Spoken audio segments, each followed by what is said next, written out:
All right, what is up, Planeswalkers? We are here with number 2 of the Newbie Commander reviews the Ikoria Commander decks. I went ahead and took this one out of the box. I was in the process of recording. Phone decided that it was going to die because apparently recording 6 or whatever videos I've already done so far today is a little taxing on the battery. So this is the one that I've been looking forward to the most once I saw it. I have no idea what's in it, but I've always thought that cycling was kind of an interesting mechanic because it's something that can't be countered. I very much like things that can't be countered because counterspells make me violently angry. I want to murder people that just continually counter me. A counterspell here or there is fine. Absolutely. That's what they've been put into the game for. But if you're countering everything I do, get bent, dude. You're not here to play Magic. You're here to stop me from playing Magic. That's rude. Rude. Anyway, so we have our oversized commander card. We'll put that off to the side over here. She says, you may pay 0 rather than pay the cycling cost of the first card you cycle each turn.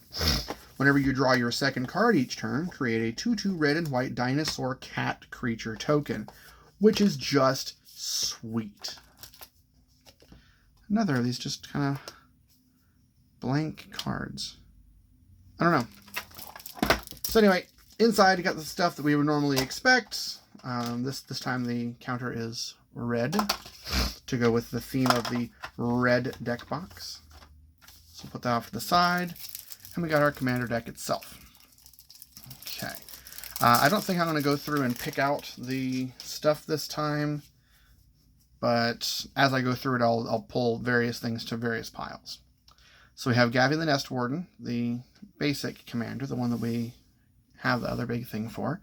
We have Akeem, the Soaring Wind, legendary creature bird dinosaur. Flying, whenever you create 1 or more tokens for the first time each turn, create a 1/1 white bird creature token with flying.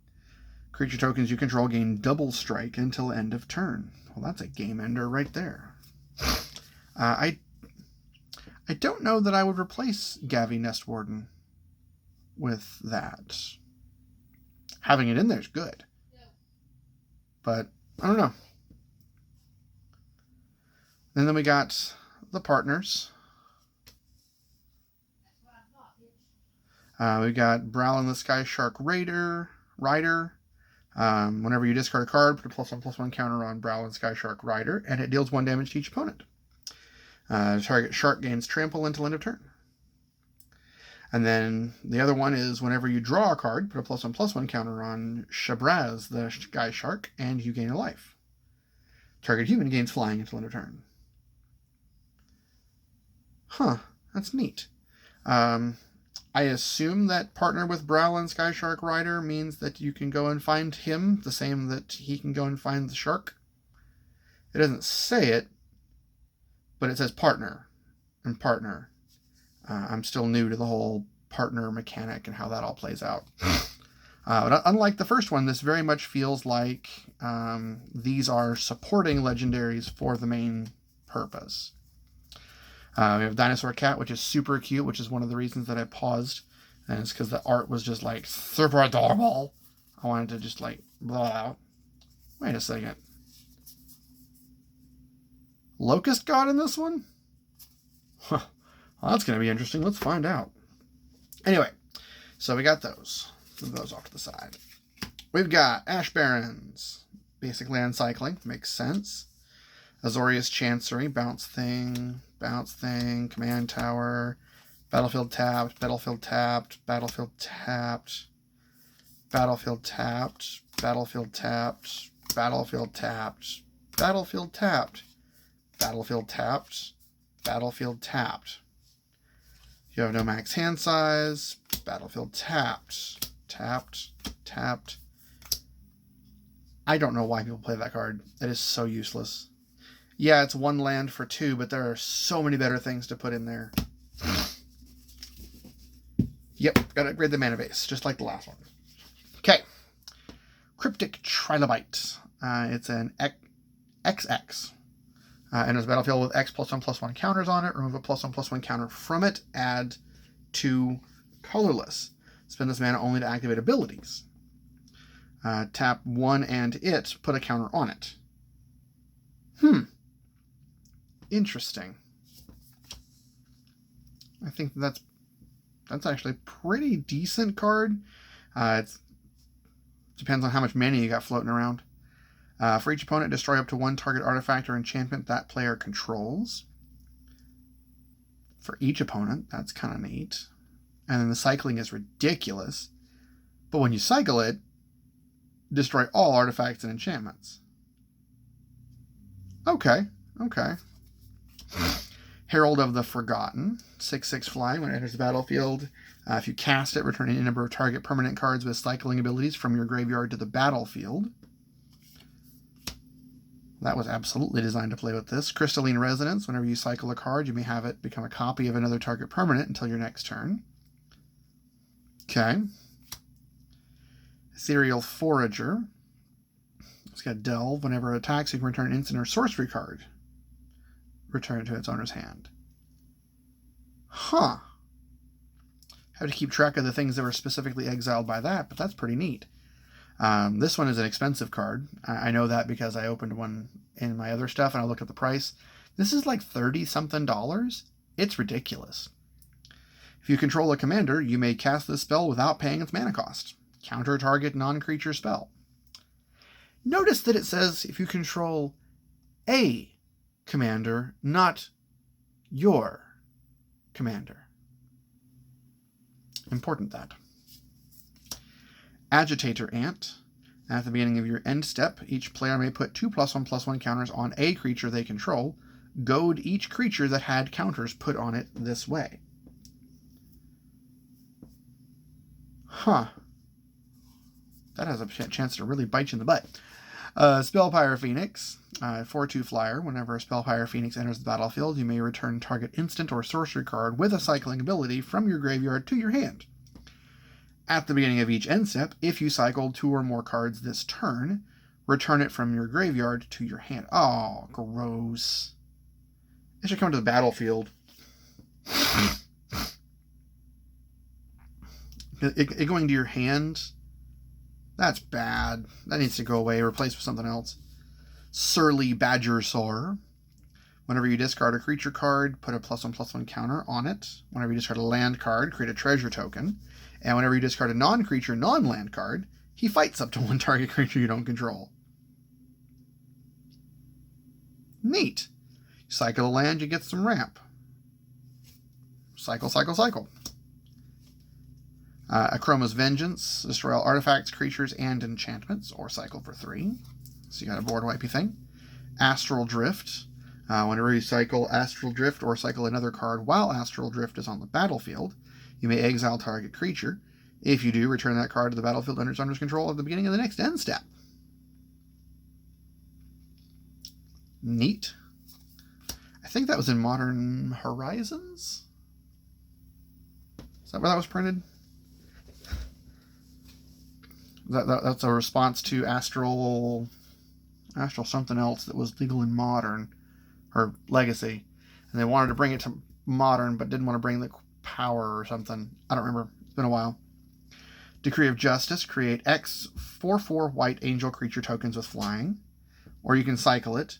When you cycle it, you can pay X. If you do, create X 1/1 white soldier creature tokens. So if you cycle it for cheaper, you only have to pay 1X instead of 2Xs. And it creates 1/1 dudes instead of 4/4 angels. Unless you've got the token creator that is fantastic and makes angels anytime you make a token. All right, exile all creatures. Create a 4/4 white angel creature token with flying if there are 4 or more card types among cards in your graveyard. With cycling, that's going to happen. Eternal Dragon. Return them from the graveyard to your hand. Activate this ability only during your upkeep. Ugh. Untap upkeep. Gross. Hoofprints of the Stag. This is definitely a reprint. Whenever you draw a card, you can put a hoofprint counter on it. Remove 4 hoofprint counters. Create a 4/4 white elemental creature token with flying. Sun Titan. That's a reprint, but definitely a good one for this deck. You cycle a thing, you bring it back to the battlefield. Curator of Mysteries, that's from the Amonkhet block. Whenever you cycle or discard another card, scry 1. Drake Haven, that's also from Amonkhet. New Perspectives, also from Amonkhet, I believe. As long as you have 7 or more cards in hand, you can pay 0 rather than pay cycling costs. So, honestly, I think I'd probably get rid of that. I mean, it's nice, but Gavi does the same thing. Well, I guess redundancy is good. Flash Fly, whenever you cycle Nimble Obstructionist, counter target activated or triggered ability that you don't control. Portal Mage, enters battlefield during the Declare Attackers step. You can reselect which player or planeswalker a target attacking creature is attacking. So you're like, hey, you're not attacking me, you're attacking that one. Chandra Flamecaller, create elementals, discard all cards, then draw that many cards +1, and X damage to each creature. Neat. That is another... I wonder if there's a planeswalker in each one of these. Because there was Nissa, and now there's Chandra. And I think I saw a Johnny in one of them, where people are like flashing pictures of various things. Whatever. Each land card in your hand has cycling red, so you can put it out and cycle stuff. Isperia Supreme Judge. Whenever a creature attacks, you or a planeswalker you control, you can draw a card. Now, is that for each instance of a creature? So every creature that attacks, you get to draw a card for it? Mercurial Chemister. Draw 2 cards. That face. Oh, that reminds me of the old dude from the Golden Emperor, or with Eddie Murphy. He's all like, I want the knife. The old dude with the face, and he's all like, I love that old guy. I don't remember his name. I don't remember the name of the freaking movie because it's been far too long. But yeah, that's it. I like him. Anyway, tap him, draw 2 cards, discard a card. He gets damage equal to the target discarded card's converted mana cost to a creature. So, removal. Niv Mizzet the Firemind, draw a card, deal a damage. Tap to draw a card. Ha! Locust God. He is in here. Whenever you draw a card, create an insect. Draw a card, then discard a card. When he dies, return it to its owner's hand at the beginning of the next end step. Abandoned Sarcophagus. You may cast spells that have a cycling ability from your graveyard. That's great. Cycle it and then play it later. Fluctuator. Cycling abilities you activate cost up to 2 less to activate. Psychosis Crawler. Power and toughness are each equal to the number of cards in your hand. Exotic Orchard. Hostile Desert. Irrigated Farmland. That's a good one. Yeah, it comes into play tapped, but it's fetchable. Prairie Stream is fetchable. Shivan Reef is not, but I think it's called Painland. That one doesn't come into play tapped and does good stuff. Basic land. Yep, each of these is going to have a Bonder's Ornament. So it's a political card. Arcane Signet. Azorius Signet. Boros Signet. Commander's Sphere. Honestly, I'm meh on Commander's Sphere. I mean, it's nice. It's good. It does mana fixing and whatnot, but there are better ones out there. I mean, heck, even the Signets are better. Because it's 2 for 2, but it's actually technically 2 for 1 because you have to tap 1 to bring it in. But it's fixing. Sol Ring, Raugrin Crystal. These are all from the actual Ikoria set. Well, Ominous Seas mixed with a cycling deck seems like a lot of fun. Brooding Moloch, Savai Thundermane, Zenith Flare, obviously. If you're running a cycling deck, you need to have that in there. Psychic Impetus, we talked about that one last time. Shiny Impetus, target creature gets +2/+2 and is goaded. Whenever each enchanted creature attacks, you create a treasure token. Cast out. On the battlefield, exile target non-land permanent and opponent controls. Whenever a player discards a card, you can pay a white. If you do, create a 1/1 white spirit creature token with flying. So cycling costs 1 white more than before, but that's neat. Vizier of the Tumbling Sands. Windfall. Oh, reprint on Windfall. That's nice. Lightning Rift. Slice and Dice. Migratory Route. And then the bonus card at the end. Do we only have 2 impetus in here?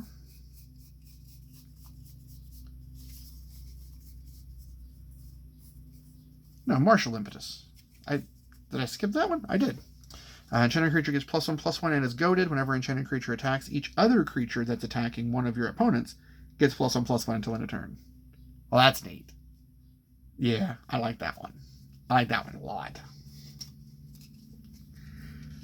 So yeah, overall, I mean, obviously the mana base needs to be updated.